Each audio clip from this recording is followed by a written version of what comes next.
coverage ng Capital News. Nagsisimula na po ang hearing. Pakinggan na ho natin. May apply for interim release pending trial. The Pretorial Chamber's ruling on such an application under Article 60.2 of the statute is provisional in nature, to the extent that it will be periodically reviewed at least every 120 days or at any time following a request by the detained person or the prosecutor, if satisfied that the circumstance so require. The Pretorial Chamber may modify its initial ruling on detention, pursuant Article 60.3 of the statute and Rule 118.2 of the Rules of Procedure and Evidence. Regarding the first ground of appeal and the question of whether the Pretorial Chamber erred in law by relying on hypothetical and non-specific risks to find that continued detention is warranted, the Appeals Chamber recalls that in determining whether the conditions pursuant Article 60.2 of the statute had been met, a chamber must find that detention appears necessary. In this context, the Appeals Chamber observes that a determination shall be made concerning the possibility and not the inevitability that one of the events listed in Article 58(1)(b) of the statute will occur, and that it is the responsibility of the relevant chamber to weigh the evidence before it pursuant to the relevant standard.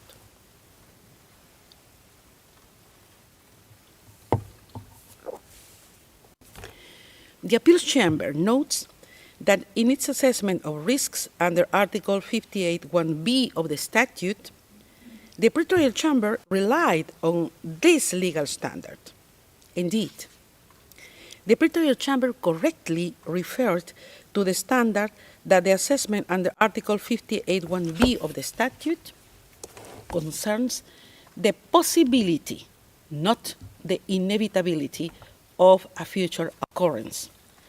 It then analyzed the material before it against this standard. Accordingly, the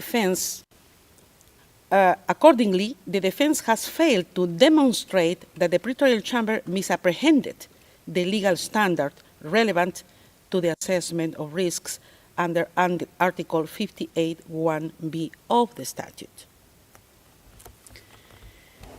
With regard to the Pretorial Chamber's assessment and weighing of evidence in assessing risks pursuant Article 58(1)(b), subparagraph 2 of the statute, the Appeals Chamber notes that the Pretorial Chamber made reference to 5 documents, including media articles, publications of non-governmental organizations, and a book which, in its view, indicated that Mr. Duterte's inclination to interfere with investigation against him.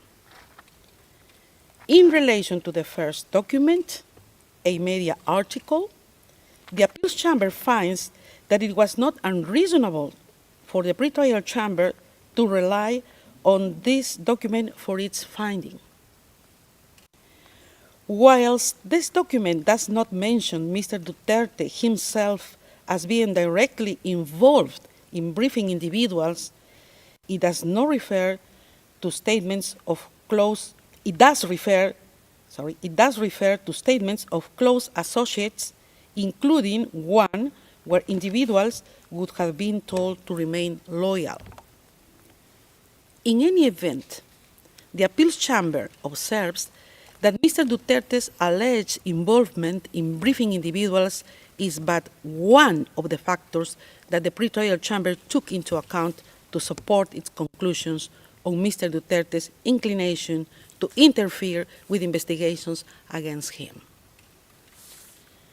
In relation to the other 4 documents, a book, 2 publications of non-governmental organizations, and a press article, The appeals chamber recalls that there does not exist in the applicable law of the court any impediment to use of newspapers, articles, or other public or open sources for the purposes of assessing the requirement under Article 58(1) of the statute.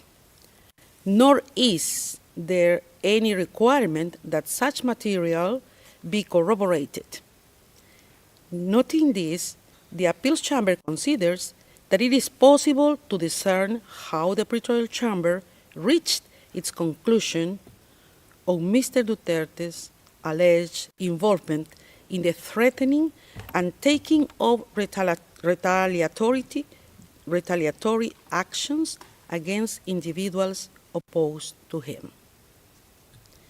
In any event, the appeals chamber observes that this is only one of the factors that the pretrial chamber took into account to support its conclusion on Mr. Duterte's inclination to interfere with investigations against him, and more generally on the risk of Mr. Duterte obstructing or endangering the investigations or the court proceedings.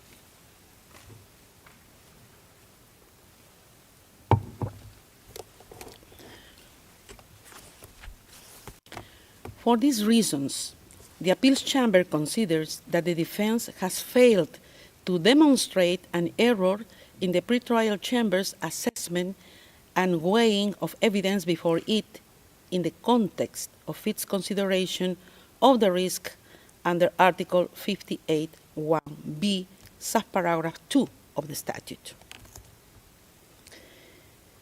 In relation to the pretrial chamber's reliance on the notion of a network of supporters, the appeals chamber recalls that it has considered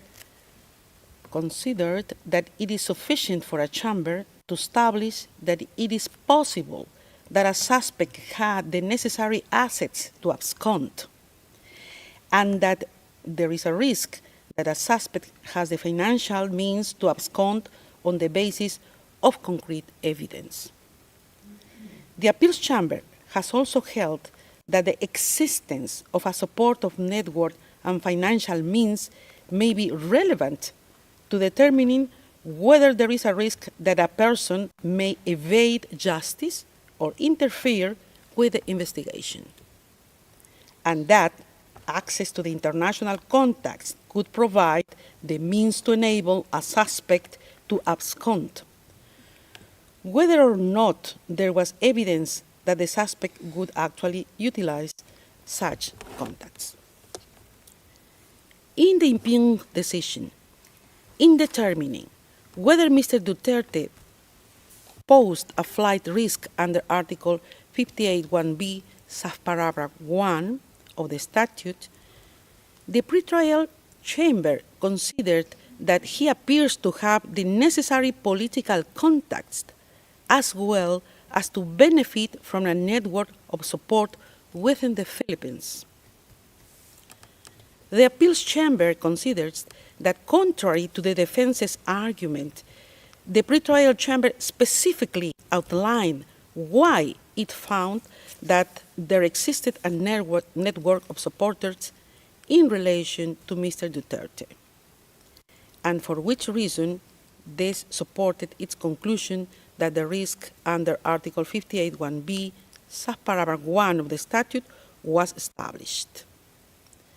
In the view of the appeals chamber, the manner in which the pretrial chamber undertook this assessment was case-specific, as it took into account the specific circumstances of Mr. Duterte, amongst others, his position as former president of the Philippines and his recent re-election as mayor of Davao City in May 2025. It follows that the defense has failed to demonstrate that the pretrial chamber committed an error in assessing and considering Mr. Duterte's network of supporters for the purpose of its examination of the risk under Article 58(1)(b), subparagraph 1 of the statute. Further, under the first ground of appeal, the defense argues that the pretrial chamber's alleged reliance on irrelevant considerations led to errors of law and fact.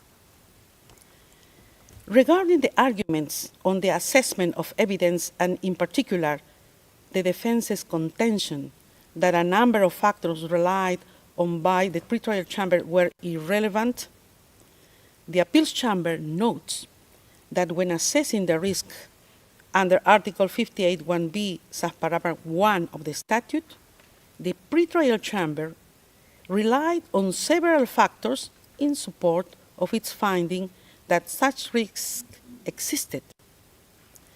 It relied on a statement by Mr. Duterte, statements by others, Mr. Duterte's position as a former president of the Philippines and his recent re-election as mayor of Davao City, as well as the matter of the gravity of the alleged crimes and concomitant sentence in case of conviction. The appeals chamber observes that the defense does not explain why, in its view, these factors were irrelevant to the pretrial chamber's assessment. Without more, the defense has failed to substantiate that the pretrial chamber's reasoning and assessment were unreasonable.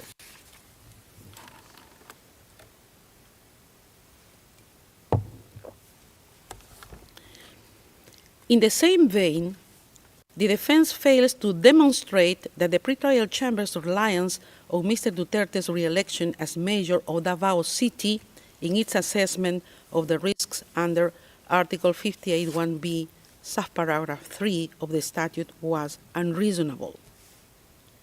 Moreover, with regard to the defense's contention that the pretrial chamber selectively cited facts and ignored others in the same items of evidence, the appeals chamber considers that the defense has failed to demonstrate how the fact that the pretrial chamber accorded weight to the statement from Mr. Duterte that it cited should result in the pretrial chamber's ignoring or attaching no weight to other statements.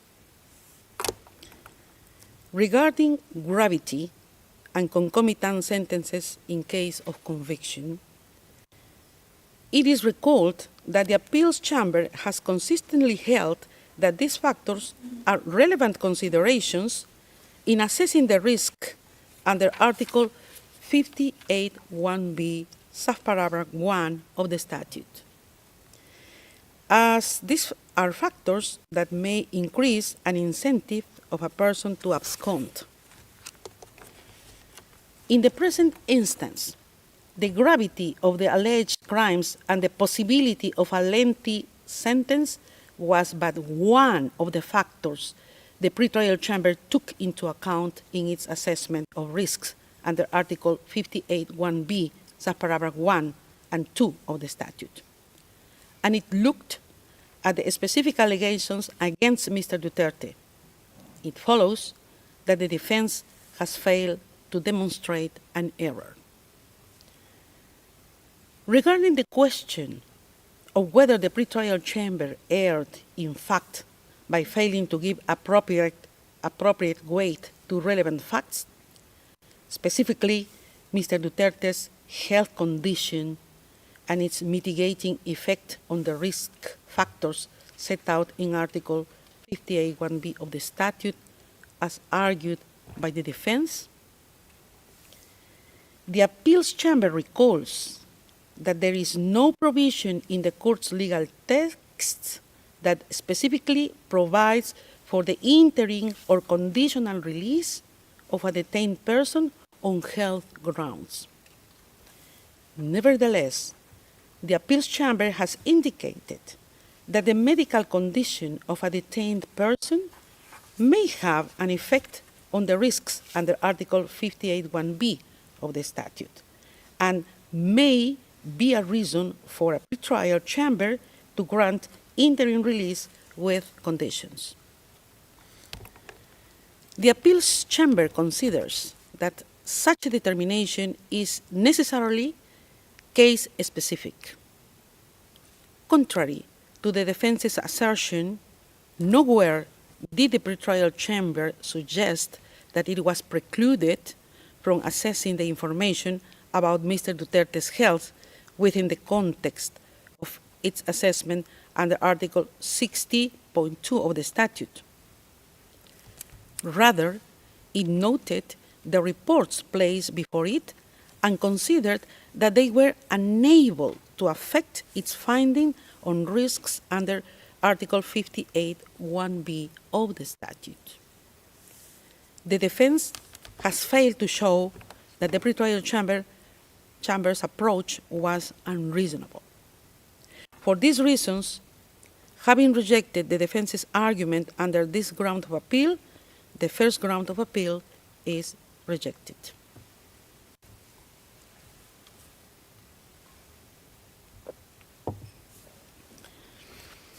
Second ground of appeal. I will now turn to the second ground of appeal. Under this ground, the defense challenges the pretrial chamber's assessment of the proposed conditions of release and state guarantees. The defense argues that the pretrial chamber erred in law in failing to address the proposed conditions of release and state guarantees. The appeals chamber is of the view that the pretrial chamber did not appear to criticize a lack of detail in the proposed conditions, but rather in the details as how the state which accepted to receive Mr. Duterte would implement the necessary conditions. The pretrial chamber did not consider release with conditions as required, but found that in the circumstances before it, the risks it had identified could not be mitigated by the proposed conditions. Moreover, the appeals chamber is of the view that the pretrial chamber was not obliged, as suggested by the defense, to seek further observations from the concerned state, because it did not envisage the possibility of release given the risks it found Mr. Duterte presents under Article 58(1)(b) of the statute. For these reasons, the appeals chamber finds that the defense has failed to identify an error by the pretrial chamber when addressing the proposed conditions of release and state guarantees. In relation to the question of whether the pretrial chamber erred in law by failing to consider if the proposed state guarantees could mitigate the risks under Article 58(1)(b) of the statute, the appeals chamber finds that this does not appear from the impugned decision that the pretrial chamber would have required an elimination of risks, as argued by the defense. Instead, the impugned decision specifically states that the pretrial chamber did not consider the suggested conditions to sufficiently mitigate the identified risks.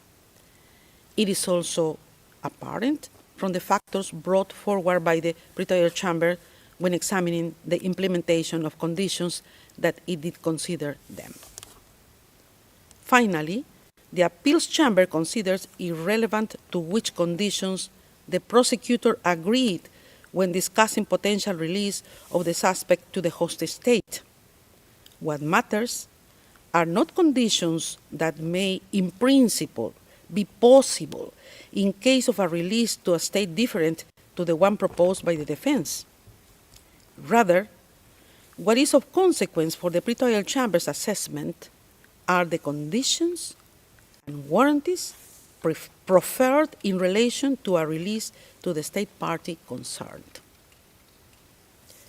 For these reasons, the appeals chamber is of the view that the defense failed to substantiate the pretrial chamber's conclusions were unreasonable.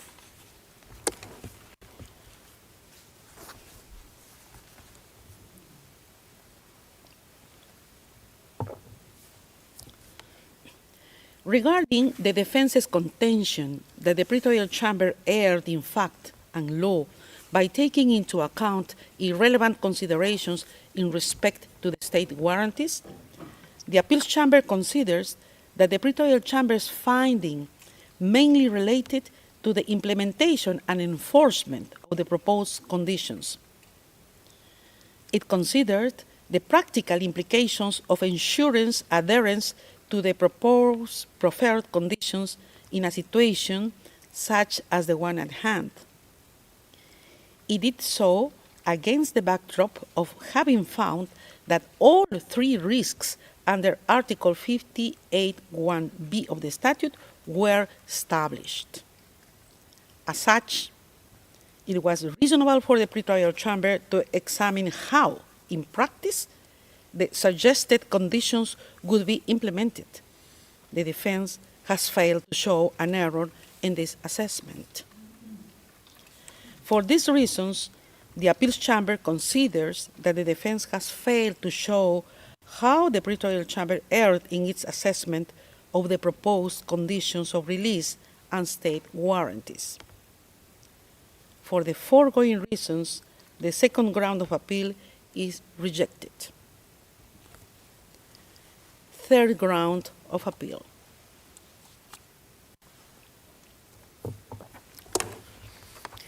Regarding the third ground of appeal, within which the defense argues that the pretrial chamber erred in not considering humanitarian grounds either as independent consideration or mitigating factor in assessing interim release, the appeals chamber considers that the pretrial chamber did not refuse to address the question of interim release on humanitarian grounds. Rather, it gave the reasons for which, in its view, the humanitarian grounds advanced by the defense were not sufficiently set out in the case at hand. Further, the appeals chamber recalls that the medical condition of a detained person may be a reason for a chamber to grant interim release with conditions, and that the chamber enjoys discretion when deciding on conditional release. The appeals chamber considers that it is not apparent from the pretrial chamber's assessment that it was unreasonable. The pretrial chamber found the existence of risks under Article 58(1)(b) of the statute, which were not mitigated by Mr. Duterte's purported condition, and also could not be mitigated by any condition imposed upon release. The pretrial chamber then proceeded to analyze whether humanitarian grounds, as argued by the defense, could justify release on conditions.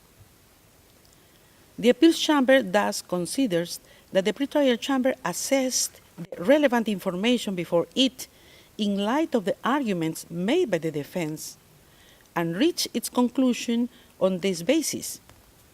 It follows that the defense has failed to demonstrate that the pretrial chamber's assessment was unreasonable.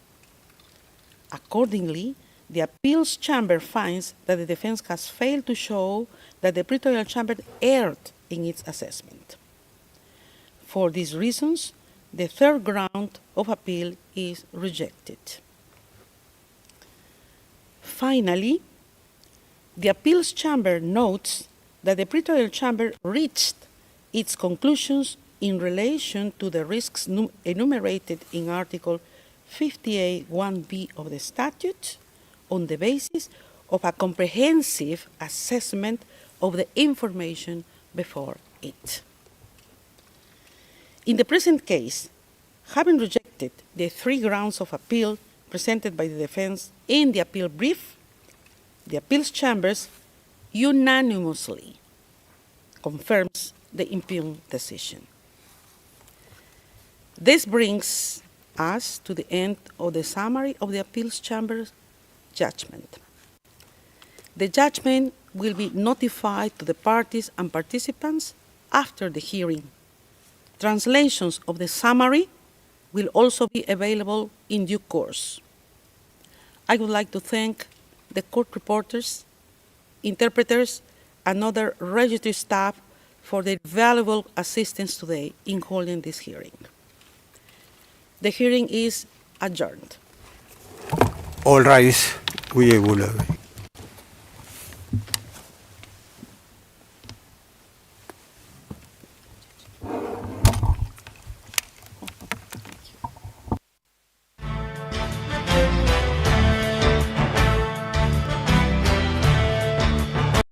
Yan ho natin ang desisyon ng Appeals Chamber ng International Criminal Court. At ito nga ho ay hindi ho nireject ho ng ICC yung tatlong grounds of appeal ni dating Pangulong Rodrigo Duterte. Yan ho ay yung tatlong grounds nga. So dahil ho dyan, yung interim release ni dating Pangulong Rodrigo Duterte ay according to that decision ay hindi ho pinayagan ng International Criminal Court.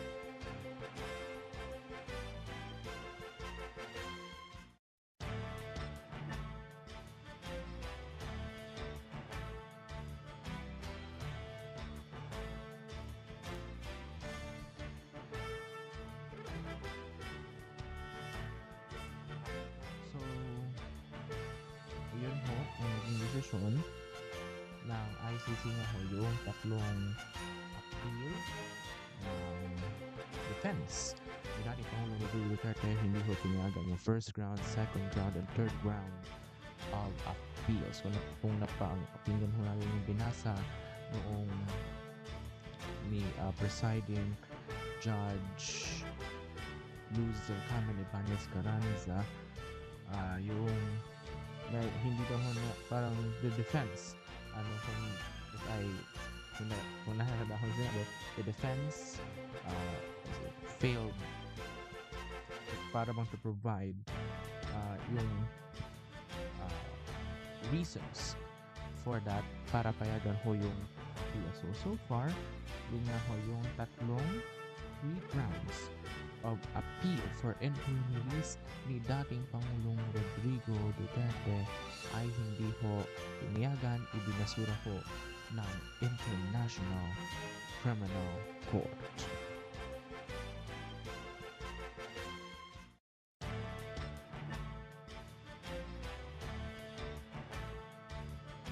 Kung matatandaan ho natin pinagsimulan ho ito noong March 12, more than 8 months ago, sinurrender ho si dating Pangulong Rodrigo Duterte sa International Criminal Court matapos ho lumabas ang warrant of arrest noong March 11, 2025. Nagsimula ho ito nung nag-apply ang prosecution ng warrant of arrest sa dating Pangulo noong February 10, 2025 sa kasong crimes against humanity sa murder, torture, at rape. Lumabas ho si dating Pangulong Rodrigo Duterte noong March 14 sa pre-trial chamber 1. And then noong September 8, dapat po ay magsisimula na ang confirmation hearing para ho sa kaso ng dating Pangulo. Ngunit pinospone ho noong September 8 matapos ang request ng defense ng dating Pangulo dahil sinabi ho ng defense na hindi ho fit to stand trial si dating Pangulong Rodrigo Duterte. And ngayon ho, sa pagbasa ng kanyang interim release decision, hindi ho siya humarap. Kung matatandaan ho natin, siya ho'y tumama ng waiver para ho sabihin siya hindi lalabas sa pagbasa ng kanyang desisyon ho ng ICC sa kanyang interim release.